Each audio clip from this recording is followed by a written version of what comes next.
the betting odds, our picks, and anything we're looking forward to. Not sure of our schedule next week, considering we will be heading into WrestleMania and no event the following week. But let's go ahead and talk about this show.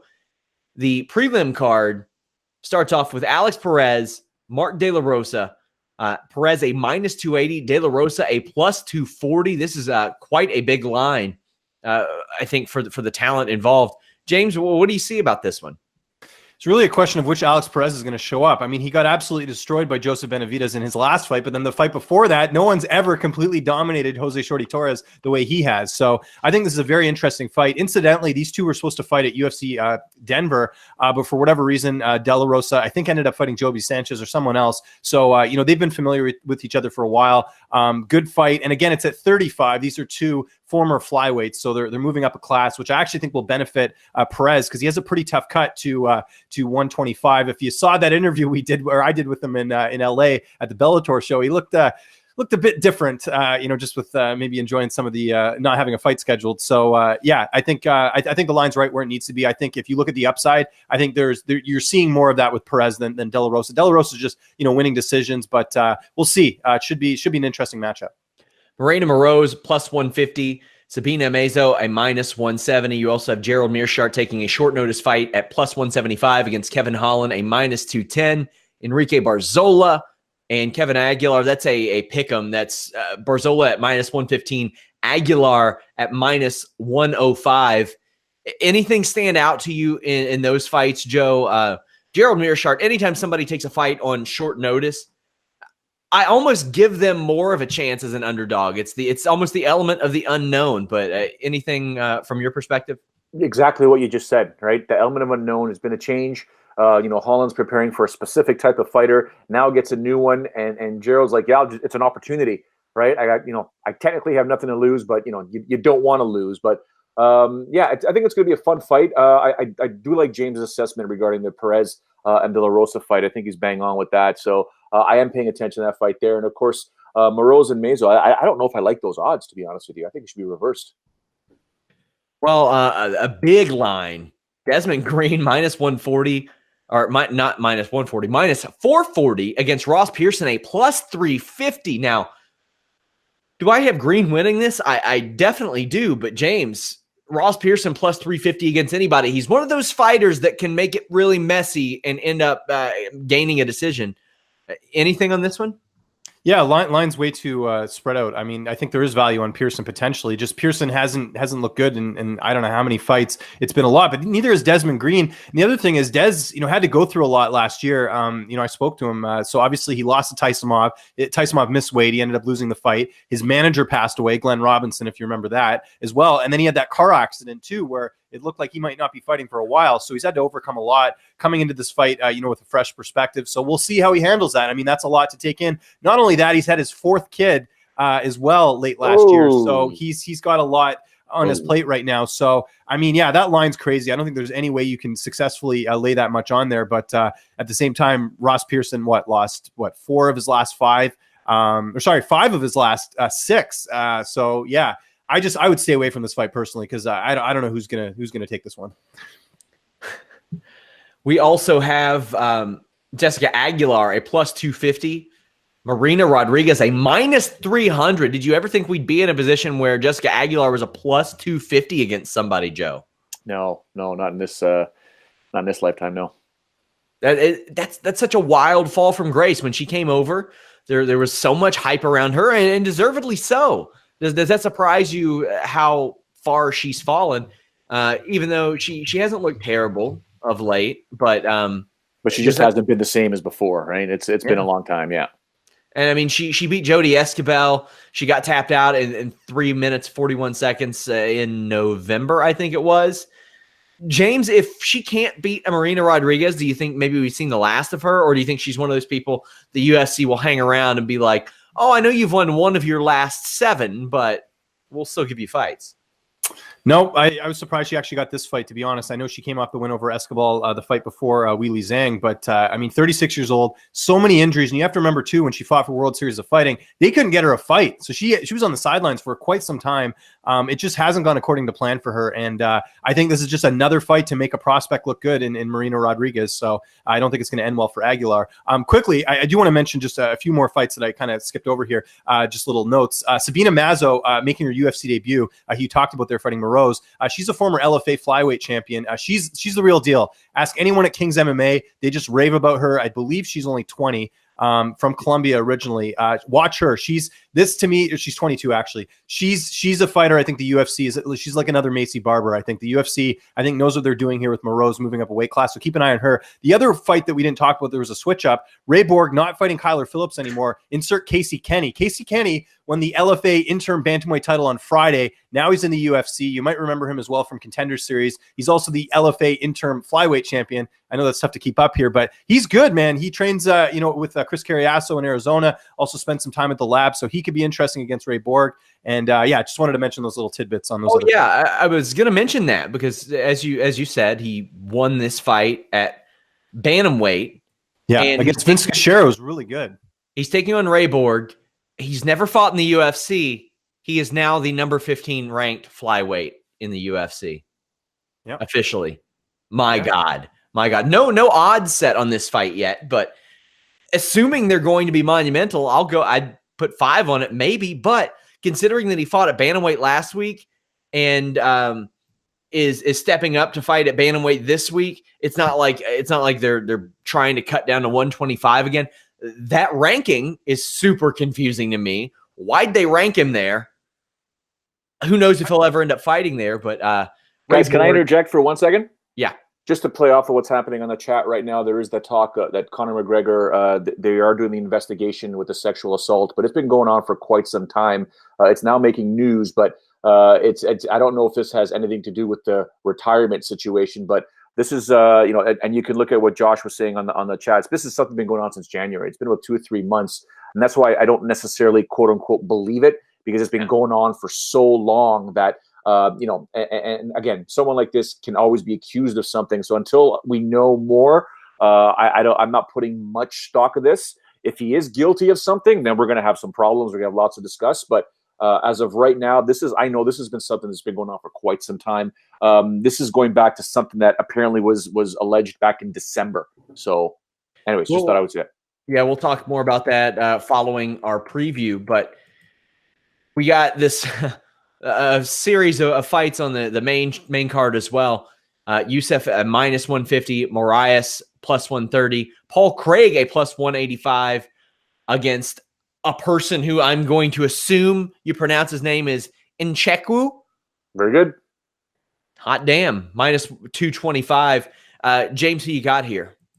I like Nchekwu. This guy is another one of the really rising stars at Fortis MMA. If you know that gym's just been on a roll. They got Jeff Neal, they had Macy Chase on.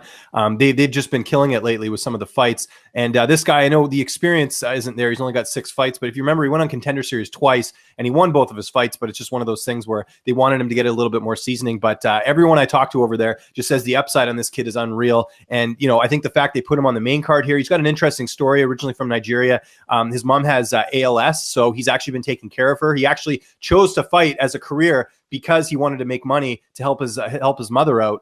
So I think this is one of those fights where the UFC knows there's a cool backstory here with him. We've seen the push for Nigeria, with Israel Adesanya and Kamaru Usman. I think this is sort of a showcase fight for him to really shine, and I think that's why he's opening up the main card. So I'm actually going to pick Kennedy here. I think I think this is one of those fights they want him to look good in. We get into some of the more prominent fights on the show. Carolina Kowalkiewicz minus 150, while Waterson is a plus 130. I'm surprised that Waterson is a plus 130 here. I think that Kowalkiewicz is probably going to handle her in this one, although Waterson has been up to task before. Joe, any thoughts on this fight? Yeah, I think the lines might actually move a little bit closer to Waterson as we get closer because of the hype that surrounds her. Anytime you start getting a fighter with tons of hype, the lines kind of move closer. But it depends on the sharp money, right? As we get closer to the fight, I do believe Carolina's going to win this fight, though. I think she's good. She's fantastic. James? Yeah, I like Carolina in this fight. I actually think the line's right where it needs to be. I mean, Waterson has won some fights that she wasn't supposed to, or at least we thought that, she was going to be, having some trouble. But Carolina, to me, she's more well-rounded. I realize she's coming off the knockout loss to Andrade, which never looks good, and it's tough to come back from a loss like that. But I just think if you look at the two on paper, I would think Carolina's more well-rounded. But saying that, Waterson can't surprise, but I think Carolina wins this by decision. Josh Emmett -105, Michael Johnson a -115. Michael Johnson's entire career has been built on him looking like maybe that's a wrap, and then he surprises people. It's not looked like that's a wrap lately. He beat Andre Fili and Artem Lobov, not exactly the biggest wins. He missed weight his last time out. Before that, he had lost 5 of 6. Looked like he was maybe on his way out, but he's facing a Josh Emmett who has also had some hiccups here and there, but has won 2 of his last 3, can beat a lot of top names in the division. This is a nice matchup, yeah, especially if both of them can make weight. I'm not convinced this fight actually happens on Saturday because we're not just talking about a couple guys who have missed weight. We're talking about people who have missed weight at like 147 and 148, not like barely missing weight. But James, as far as this one goes, if I had a gun to my head, I'm picking Michael Johnson because he can beat absolutely anybody in the UFC on any given night. That's just what he's proven. What do you think? Oh, a couple of things. I think the weight cut thing's a little overblown. Emmett took that fight against Ricardo Lamas where he missed weight, but that was on like a week's notice. And then the Johnson fight against Lobov was supposed to fight Turkaloo, right? And then the brawl happened. So Johnson stepped up. So again, another short notice situation. So I cut both of them some slack in that regard as far as those matchups go. But I actually think Josh Emmett can pull this one off, to believe it or not. He was on a bit of a roll heading into that Jeremy Stevens fight. If you remember that fight, a little bit of controversy with the knee and everything. And that's actually, Emmett had a lot of injuries from that fight, and that's actually why he was out for so long. And the benefit Emmett has is he's teammates with Andre Fili, Darren Elkins, and Danny Castillo, all of who have fought Michael Johnson. So I think that is a benefit here. Emmett's, I don't think you can underestimate him. 13-2 record. I think he could pull off the upset here. Joe, any thoughts? I don't even know if it's an upset, James, to be honest with you, because Josh Emmett's power, if he connects, it's lights out.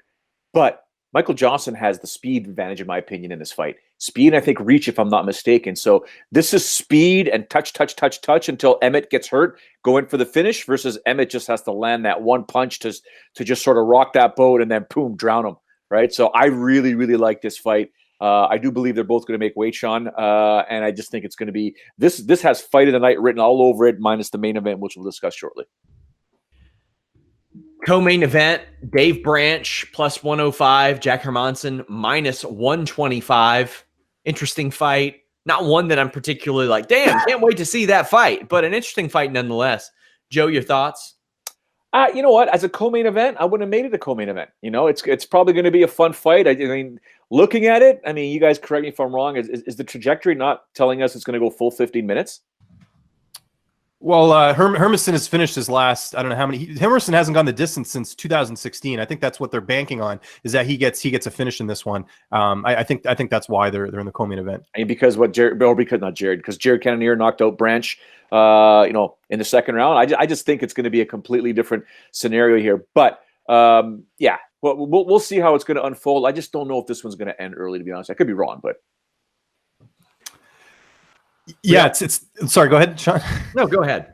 Oh, I was going to say, this is an interesting fight because Hermanson, Gerald Meerschaert's a pretty tough guy to finish, and he finished him in the first round. Also finished Talis Latis, lost to Santos, and then Branch has that win over Santos. So it's tough to see how this one can go because Branch, he'll get these big wins like Santos, and he beat Krzysztof Jotko when I think people thought he wasn't going to win.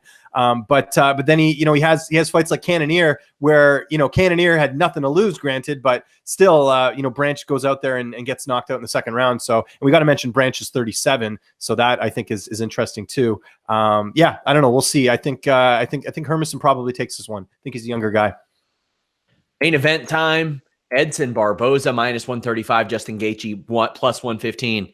This is a leg kick battle that I've always wanted to see. This is, I just kind of want them to go in there and chop each other down repeatedly. I like the line here. I think that from a technical aspect, Barboza is a little more refined, but Gaethje can beat anybody. James, this is a hell of a main event. Fight of the year right here. I mean, it doesn't get any better than this. When this was announced, you know, this is the type of fights that you show your friends when you want to get them into MMA. There's no way this fight's going to suck. The question is that, you know, how, like, to me, I've never seen a case in, like, correct me if I'm wrong, guys, but like, I've never seen Edson Barboza is so interesting to me. 2 fights in a row, he gets completely demolished. Khabib and Kevin Lee. I know he rocked Kevin Lee in that fight, but he still got finished, and it was a dominant win by Kevin Lee. And then he does the complete opposite against Dan Hooker and completely flatlines him too. So it's like, which Edson Barboza are we going to get? Like, this is such an interesting fight. I think technically Barboza is the better striker, but in terms of power, I think they're about even keel. I have no idea. I mean, this is a coin flip to me. If Gaethje goes out there and finishes Barboza, would not be shocked. If Barboza goes out there and, you know, is patient and was able to, you know, finish Gaethje, I think he can win. Gun to my head, I'm going to Edson Barboza, but this is such a good fight and such a close fight too. Joe, this is one of those fights we just, as fight fans, we wait for, we dream of, and that we love. Now, will my neighbor be watching this fight? Probably not. But if he happens to tune into it, there's a good chance he's also going to say in 2 weeks, maybe I should order that UFC pay-per-view. And that's the benefit of a fight like this. What do you think? I'm on the opposite side of James for the moment, only because I think this is good. And it's one of the worst things you can say about fighters. I got to choose my words carefully. But when it comes to the battle of wills and the battle of heart, I think Justin Gaethje is going to have more than Edson Barboza. Although Barboza proved to us in that Khabib Nurmagomedov fight that, you know, he's got it. It's just that this is going to be violence personified, and eventually someone is going to have to concede. And if I look at my MMA crystal ball, I think Justin Gaethje will get the better of Edson Barboza. But the reality is the fact that it's going to be so violent. Who knows? Just referee, step out of the way, putting my phone down. Let me enjoy this. This is one of those fights, like you said, Sean, where it's like, oh my God. Speaking of this night of fight,